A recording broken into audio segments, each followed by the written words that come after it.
갈라디아서 강의 8번째 시간입니다. 갈라디아서 본문을 통해서 우리가 복음이 무엇인지에 대해서 계속해서 듣고 있습니다. 여러분, 열심과 염려가 있죠. 열심과 염려 쪽에서 여러분 어느 쪽의 단어가 더 긍정적으로 여겨지십니까? 너무 확연하죠. 아마도 대부분 열심이라는 단어에 더 힘이 들어가 있고 더 긍정적이라 생각을 할 것 같아요. 근데 염려하면 보통 되게 불필요한 쓸데없는 감정이라고 우리가 여기기 쉽잖아요. 그런데 열심도 염려도 종류가 있는 것 같습니다. 어떤 열심의 경우에는 방향이 잘못되었을 때 그 열심이 나쁜 열심이 되기도 하고, 염려 중에서도 그 동기가 선하고 사랑이 기반일 때 그 염려도 누군가를 살리고 돌보는 선한 영향력이 된다는 것을 우리는 알 수 있습니다. 그래서 오늘은 나쁜 열심, 좋은 염려라는 제목으로 오늘 본문을 통해서 하나님 말씀 나누길 원합니다. 제가 한국에서 목회할 때 교구를 담당할 때였습니다. 저희 교구 한 집사님께서 저를 찾아오셨어요. 친정 어머니께서 병원에 입원 중이신데 좀 위독한 상황이신가 봐요. 위독하신 상황은 좀 되었는데 그것 때문에 찾아오신 것이 아니라 특별한 부탁이 있다고 찾아오셨습니다. 그것은 어머니를 좀 만나달라는 것이죠. 집사님의 염려거리가 하나가 있었는데, 어머니가 평생 신앙생활 잘 하시고 권사님으로 살아오셨는데 이 권사님이 죽음을 앞두고 나서 너무 두려워 벌벌 떨고 계신다는 것입니다. 내가 하나님 앞에 서야 하는데 자신이 없어서 불안에 깊이 빠져 있다는 것이죠. 목사님, 신방을 한번 부탁드리겠습니다. 이렇게 얘기를 하셨습니다. 면회를 할 시간에 맞춰서 병원에 찾아갔습니다. 제가 별다른 할 수 있는 것이 없기 때문에 면회 시간에 권사님의 이제 손을 잡고 복음에 대해서 다시 한번 들려드리기 시작했습니다. 권사님의 어떠함과 상관없이 하나님의 사랑이 얼마나 깊은지에 대해서 그 십자가 사랑을 이야기하고, 권사님을 위해서 예비하신 부활의 소망에 대해서 다시 한번 들려드렸을 때 이 권사님께서 끄덕끄덕 하시면서, 이 말씀은 못 하셨거든요. 호흡기를 달고 계셔서. 근데 그렇게 듣고 계셨습니다. 그리고 복음을 다 듣고 나서의 권사님의 표정이 달라지셨어요. 감사하게도 그 이후에 집사님의 말에 의하면 불안이 사라지고 그 이후 얼마 후에 하나님 곁으로 돌아가시게 되었습니다. 여러분, 평생을 교회를 열심히 다녔다고 할 때에도 마지막에 그 불안한 이유가 무엇일까요? 내가 지키지 못한 것들, 내가 자격이 여전히 없고 하나님 앞에 서기에 온전치 못하다는 그 감정이 사로잡기 때문에 아마 그런 불안이 있지 않았을까 생각합니다. 무언가 더 필요하다, 아직도 부족하다라는 생각이 우리의 불안의 이유가 된 것 같습니다. 그런데 갈라디아서를 통해서 쭉 지켜본 복음은 우리에게 무엇이라고 얘기하냐면, 우리 권사님을 향해서 이렇게 얘기했을 것 같아요. 내 사랑하는 딸아, 너의 모습 그대로 널 사랑한다. 그래서 내가 내 생명을 너에게 주었다. 네가 어떤 모습이든 난 널 떠나지 않고 너를 붙들고 있다. 이렇게 말씀하셨을 것 같습니다. 그리고 우리에게도 동일하게 이렇게 말씀하시겠죠. 복음이라고 하는 것은 불안에 묶인 우리를 괴로움에서 자유로 바꾸는 하나님의 능력이라는 것이죠. 오늘 본문은 불안에 빠진 갈라디아 교회를 향해서 다시 전하는 복음이 기록되어 있습니다. 먼저 8절 9절을 다시 한번 읽도록 하겠습니다. 우리 같이 읽어보죠. 8절 9절 시작. 그러나 너희가 그때에는 하나님을 알지 못하여 본질상 하나님이 아닌 자들에게 종노릇 하였더니 이제는 너희가 하나님을 알 뿐 아니라 더욱이 하나님이 아신 바 되었거늘 어찌하여 다시 약하고 천박한 초등학문으로 돌아가서 다시 그들에게 종노릇 하려 하느냐. 여기서 같이 보고 싶은 단어들이 그때에는, 이제는, 어찌하여 다시라는 이 표현을 주목해서 우리가 보길 원합니다. 예전에 우리 모습을 한번 상상해 보겠습니다. 갈라디아 교회는 처음에 하나님을 몰랐습니다. 자기 마음대로 우상을 세웠고 우상을 숭배하던 그런 사람들이었습니다. 우리 책에서도 책 나눔에서 보고 있지만 당시 종교의 특징은 신을 달래는 것이 종교의 핵심이었습니다. 기분을 잘 달래서 규칙을 잘 지켜서 신의 기분을 거스르지 않는 것이 핵심이었죠. 늘 조심스럽게 조마조마한 마음으로 살아가던 그들에게 바울을 통해서 복음이라는 것이 전해졌습니다. 낯설고 파격적인 이야기였습니다. 이전에 숭배하던 신들은 내가 그 신들을 알 필요가 없었습니다. 달래는 의식이 중요했습니다. 그리고 신도 나를 알지 못했습니다. 그것은 중요한 요소가 아니었습니다. 그런데 이 복음이란 이야기는 전혀 다른 이야기를 하고 있죠. 그 신이 누구인지, 어떤 성품을 가지고 있는지, 나를 위해 어떤 일을 행했는지가 핵심이라는 것입니다. 더 나아가서 더 놀라운 사실은 그 신이 나를 만들었고 잘 아신다고 하는 이야기를 전하고 있습니다. 여기서 안다라는 개념을 이해할 필요가 있는데, 성경에서 안다라고 하는 것은 정보와 지식을 이야기하는 것이 아니라 사랑을 기반으로 진실한 관계를 맺었다는 뜻이 됩니다.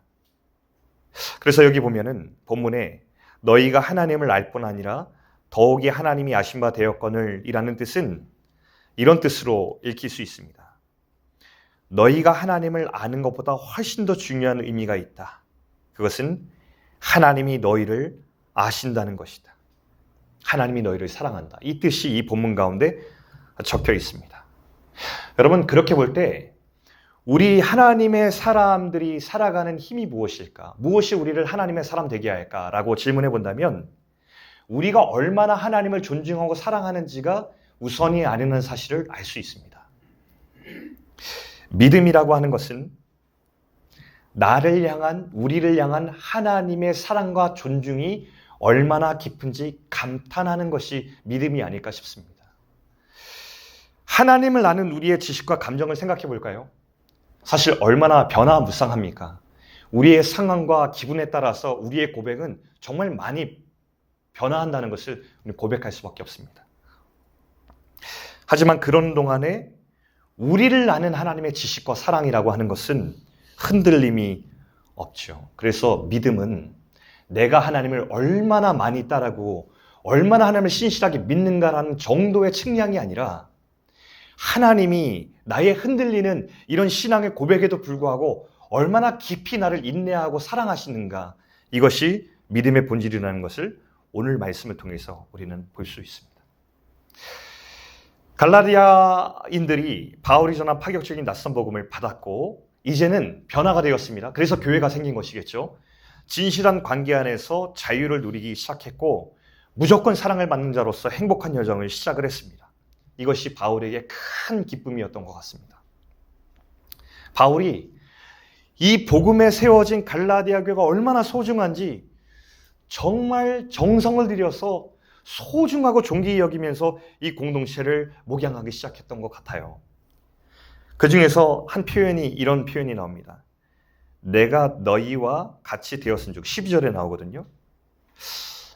내가 너희와 같이 되었은즉, 이 공동체가 복음으로 세워지는 좋은 공동체가 되기 위해서 이 바울이 그들의 모습처럼 되었다는 것입니다. 바울은 유대인이었고 유대인의 의식이 익숙했습니다. 그래서 안식일도 지키고 음식도 가리고 그리고 절기를 지키는 것이 익숙하고 중요한 사람이었는데 이 갈라디아 교회 앞에서는 일부러 의도적으로 이 모든 것들을 지키지 않았다는 것입니다.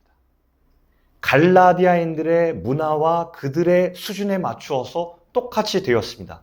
왜냐하면 한 가지 목적, 혹여나 이 갈라디아 사람들이 내가 하는 의식을 따라하다가 복음이 아니라 어떤 규칙이나 법에 매여서 이렇게 해야만 하나님께 받아들여질까라는 오해가 혹여나 들어갈까봐 그들의 모습처럼 되어서 그들의 눈높이에 따라서 오직 복음, 하나님의 사랑에 붙들린 공동체를 만들기 위해서 그들과 똑같은 모습으로 되었다는 말이 되어 있습니다.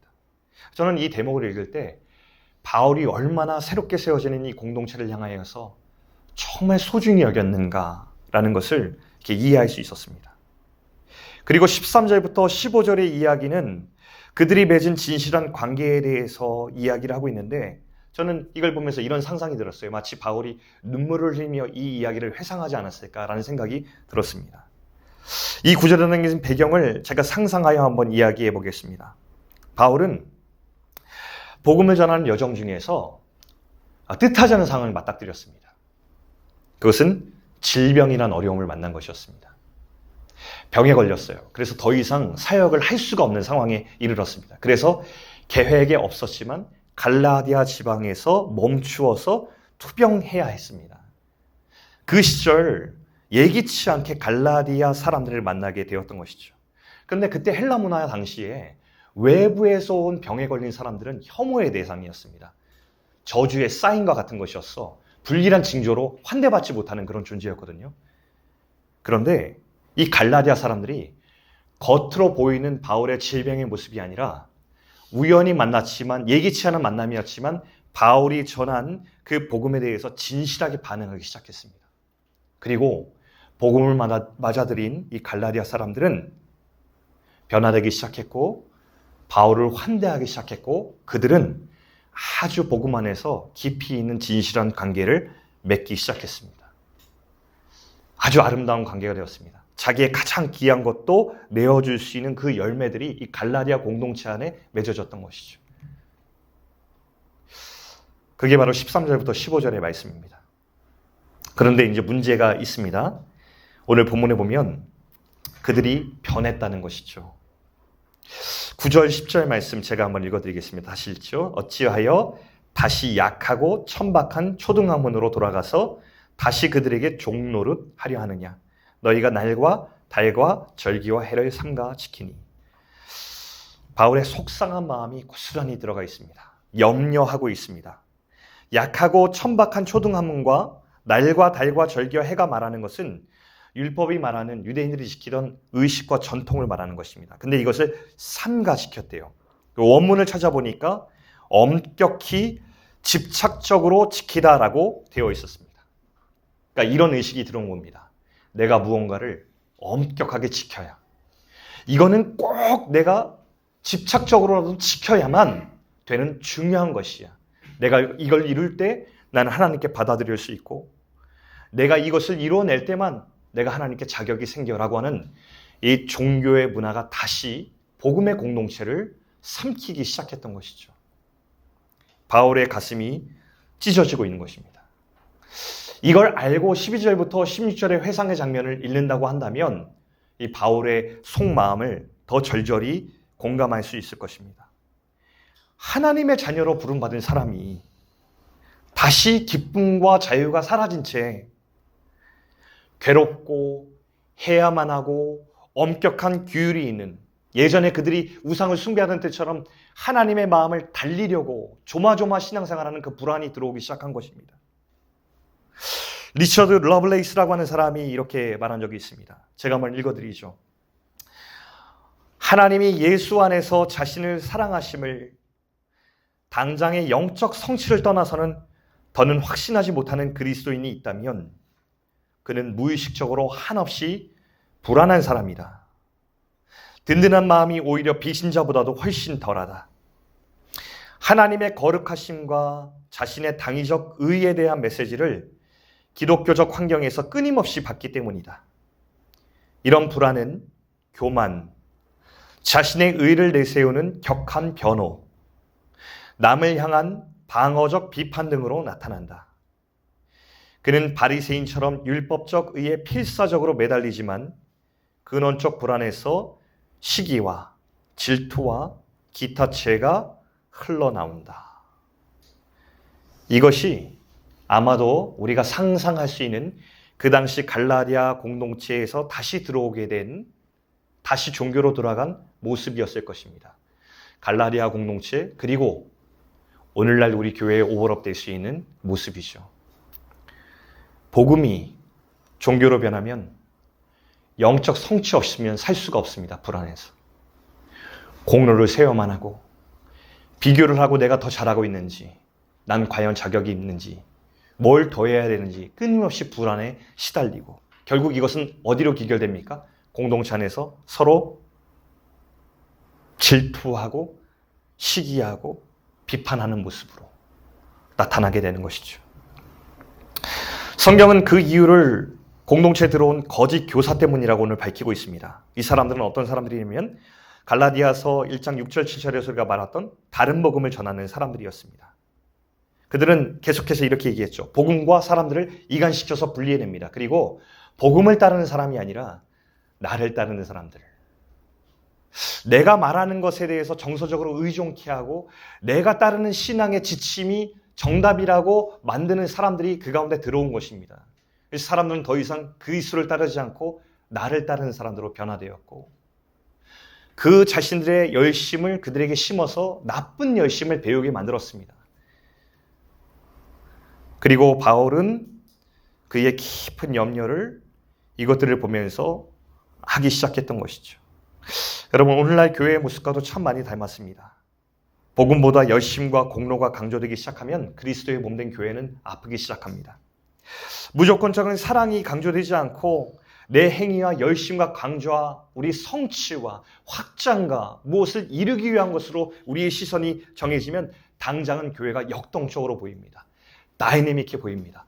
부흥하는 것처럼 보입니다. 그러나 그 공동체를 지탱하는 힘은 더 이상 그리스도가 아니라 사람들 앞에서 인정받으려는 욕구와 비교와 우월의식과 자기의가 남는 것이죠. 이것이 공동체의 비극이 아닐까 싶습니다.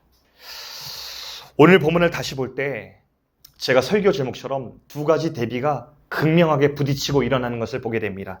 첫 번째는 거짓 교사들의 나쁜 열심이었지만 여기 위에 덮어지는 것이 하나 있습니다. 그것은 바울의 깊은 염려입니다. 그런데 여러분, 놀랍게도 이 그들의 나쁜 열심으로 덮어졌던 이 공동체가 이제 바울의 좋은 염려로 인하여서 점점 덮어지고 변화되는 것을 우리는 바라보게 될 것입니다. 바울의 염려는 갈라디아 공동체의 나쁜 열심을 치유하는 소망으로 이곳에 기록이 되고 있습니다. 바울의 염려와 또 그들을 향한 목적은 하나였습니다. 그리스도의 형상이 그 속에 이루어지는 것. 사람들에게 정서적으로 의존하게 되는 것이 아니라 오직 하나님의 아름다운 형상이 그들 안에 이루어져 그들이 자유와 행복을 맛보게 되는 것이 바로 이 복음 안에서 바울이 이야기하는 메시지였습니다. 이것이 바로 하나님께서 우리에게 원하시는 삶의 모습이자 우리가 살아가는 이유 아니겠습니까? 제가 책을 읽는데 한 분의 이야기가 굉장히 마음에 많이 와닿았습니다. 복음을 만난 사람들의 이야기를 묶은 인터뷰한 책이었는데 그곳에서 한 이야기가 제 기억에 참 많이 남습니다. 이 사람의 이름은 스테파니 페스트라고 하는 사람입니다. 영어 이름이지만 사실은 한국에서 태어난 사람입니다. 1950년대 부산에서 태어난 사람이고 한국 정쟁 당시에 미국인 흑인 아버지와 한국인 어머니 사이에서 태어난 혼혈이었습니다. 당시에 튀기라고 불리면서 저주받은 아이라고 혐오의 대상이었던 그런 자로 태어났습니다. 이 사람의 삶은 태어나자마자 저주와 혐오로 얼룩졌습니다. 그리고 결국 4살이 되었을 때 가족들이 그를 버렸습니다. 그리고 4살부터 노숙을 시작했고 온갖 험한 일을 당했는데 입에 차마 담지 못할 일들을 당하기 시작했습니다. 어디를 가든지 괴롭힘을 당했고 어디를 가든지 사람들은 이 사람을 당연하듯 하찮게 대했습니다. 그리고 결국 죽을 위기에 처했을 때 아주 극적으로 구호단체의 간호사에게 발견되어서 그때부터 고아원에 머물게 되었습니다. 고아원에 살던 어떤 시절에 한 남자가 고아원 문을 열고 들어옵니다. 당시 자신의 모습을 이야기하는데 그때 묵은 때가 끼어 있고 머리에 이가 드글거리는 아주 더러운 자신의 모습이었다고 하는데 이 남자가 자기 앞에 오더니 처음으로 자신이 경험하는 행동을 해줍니다. 내가 마치 소중한 존재인 양 내 얼굴을 어루만지더라는 것입니다. 무릎을 꿇고요. 근데 한 번도 경험하지 못한 사랑과 존귀함의 손길이니 어떻게 해야 될지 모르니까 그 사람의 얼굴에 침을 뱉었대요. 그러자 남자가 일어나서 나갔답니다. 마음속 너무 속상했대요. 이 기분은 뭐지라고 너무나 황홀했는데 내가 어찌할 줄 몰라서 침을 뱉어서 저 사람은 다시는 나를 찾아오지 않겠구나. 근데 다음 날 그 남자는 이 스테판을 찾아와서 입양을 했습니다. 아이가 입양이 뭔지 몰랐잖아요. 우리 지난주에 김 목사님이 입양에 대해서 복음을 얘기할 때 입양의 개념이 되게 중요하다 말씀하셨는데 입양이 되었어요. 근데 이 여자아이는 입양이 뭔지 몰라서 나에게 일을 시키려고 하는구나. 근데 의문이 드는 거예요. 잘해주기만 하고 일을 안 시켜요. 나를 때려야 되는데 나한테 일을 시켜야 되는데 때리지도 않고 일을 시키잖아요. 어느 날 이웃집 여자아이가 말해줍니다. 너 몰랐어? 너 그 집의 딸이야. 그때 처음으로 깨닫게 됩니다. 난 그 집의 딸이구나. 난 딸이야 라고 하는 정체성, 자녀됨의 정체성을 깨닫게 됩니다. 그래서 저는 이 이야기의 하이라이트가 전 뒷부분에 있다고 저는 생각하는데요. 자녀됨을 인지했지만 참으로 안타깝게도 오랜 세월 동안 이 스테파니는 어두운 그림자를 달고 지냅니다. 내가 자녀라는 사실을 알고 사랑받는다는 사실을 알았지만 아주 오랜 생활 학대받았던 그 어두운 그림자를 달고 살게 됩니다. 끊임없이 괴롭히는 소리가 있었습니다. 나는 시수로 태어났어. 난 죄의 결과물이야. 나는 혼혈이야. 사람들이 나를 사랑하지 않아. 나는 어릴 적에 강간당했어. 나는 학대받는 하찮은 존재에 불과해 라고 하는 생각이 벗어날 수 없었다는 것이죠. 그런데 무려 17의 나이에 예수님께서 이 아이를 만져주면서 변화가 일어났습니다. 이 말이 받아들여진 거예요. 예수님은 내 과거의 어떤 모습과 내 자격과 상관없이 나를 존귀히 여기고 사랑하셔 라는 메시지가 마음속에 들어오고 믿어졌습니다. 그리고 그 순간 그를 꼭 껴안으며 함께 울어준 사람들이 있었습니다. 누구겠죠? 부모님이었습니다. 그를 입양한 부모님. 제가 가장 인상 깊이 보았던 대목이 어디였냐면 저는 그 부모님이었습니다. 이 이야기의 주인공으로 등장하지 않지만 그 부모님이 기다려준 세월이 보였습니다. 저 부모님이 그를 입양하고 나서 오랫동안의 어두운 그림자를 기다려준 시간이 보였습니다. 여러분, 사랑은 무엇일까 생각해 봅니다. 사랑은 기다림과 오래 참음이 아닐까 싶어요. 우리 고린도전서 13장에 나오는 것처럼 사랑은 오래 참고, 우리가 하나님의 자녀로 받아들여져도 우리는 방황할 수 있고요. 우리는 곁길로 갈 수 있고 하나님의 사랑을 온전히 받아들이기 힘들어할 수 있습니다. 자녀가 되었어도 그 시간을 보낼 수 있어요. 그런데 언제 우리가 어떻게 변화되고 돌아올 수 있습니까? 그럼에도 불구하고 하나님이 그런 우리를 견뎌준 시간이 있을 때 언젠가 열매 맺는 순간이 우리 인생에 일어나는 것이죠. 19절 말씀, 바울이 그걸 이야기하는 것 같습니다. 제가 읽어드리겠습니다. 나의 자녀들아, 너희 속에 그리스도의 형상을 이루기까지 다시 너희를 위하여 해산하는 수고를 하노니. 지난주에 제가 어느 모임에서 식사를 하는데 어떤 한 분이 저에게 이렇게 물으셨습니다. 소금 공동체를 모르는 분이 저희가 소금 공동체를 이제 목양하고 있다니까 소금 공동체는 왜 소금인가요? 빛과 소금의 소금인가요? 제가 의미를 좀 짧게 소개했습니다. 우리 소금 공동체의 의미는 열왕기하 2장에 나오는 소금입니다. 여리고에 물이 나빠서 마실 물이 없을 때 그 물 근원에 던진 소금, 그래서 물을 치유하여서 다시는 열매 맺지 못하는 것이나 생명이 없는 것이 없는 그 소금의 의미입니다. 이렇게 말씀을 드리면서 다시 한번 저도 오랜만에 우리 공동체의 의미에 대해서 생각을 하고 기억하게 되었습니다.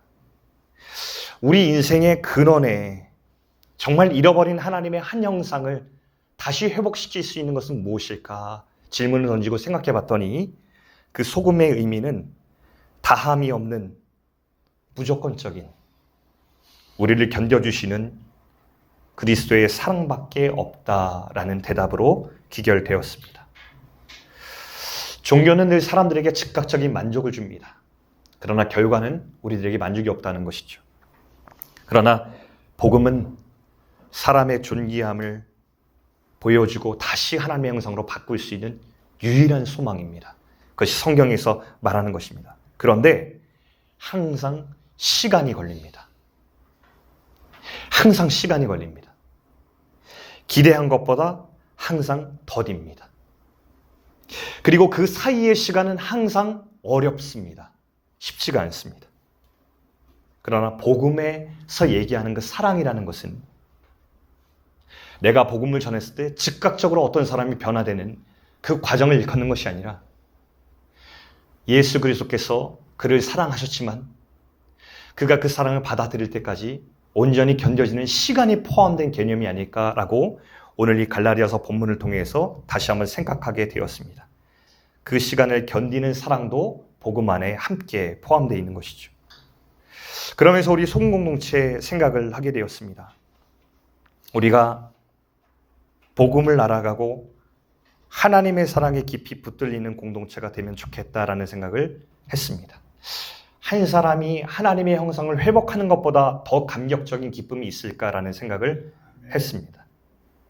그런데 생각해 보니까 저부터 덜컥 드는 생각이 내가 기다릴 수 있을까? 누군가에 대해서. 그만큼 나는 사랑이 있는 사람이고 난 성숙한 사람일까? 대답은 아니었습니다. 늘 제가 고백하는 것처럼 저는 그런 사람이 아닙니다. 아마 여러분들도 아마 그런 능력이 탁월한 사람은 몇 안 될 거라 생각이 듭니다. 그럼에도 불구하고 오늘 저는 우리 공동체와 함께 이 기다리는 주 예수 그리스도의 사랑에 대해서 다시 한번 나누고 싶습니다. 저는 여러분들에게 우리 더 참읍시다. 더 기다립시다. 잘해봅시다라고 도전하고 싶은 생각이 없습니다. 다만 오늘 본문이 더 가리키는 것을 향해서 우리가 좀 바라보면 좋겠습니다. 우리 더 그리스도의 사랑을 알아가 봅시다. 하나님이 우리를 얼마나 깊이 기다려주시고 얼마나 먼저 참아주셨는지 우리 한번 느끼고 경험해보는 공동체가 됩시다. 이렇게 저는 권면해보고 싶습니다. 우리가 기다릴 수 있는 것은, 참을 수 있는 것은 우리가 잘 기다리는 사람이나 성숙한 공동체가 아니라 아마도 우리를 향해서 하나님께서 견뎌주셨다, 참아주셨다, 사랑하신다, 그 말씀을 우리가 경험했기 때문이 아닐까 싶습니다. 그 복음의 깊이가 우리를 참아주신 견디는 사랑을 이해할 때 우리도 누군가를 향해서 좀 견뎌줄 수 있으니까요. 그 복음이, 그 사랑이 우리 그리스도의 몸으로 빚어가실 것입니다. 우리 이렇게 꿈을 꿨으면 좋겠습니다. 우리도 서로가 하나님의 형상을 이루기까지 오래 참고 견디는 사랑을 주님께 배우고 싶다. 이 고백을 함께 드리는 귀한 주님의 공동체 되기를 주의 이름으로 축원합니다. 아멘.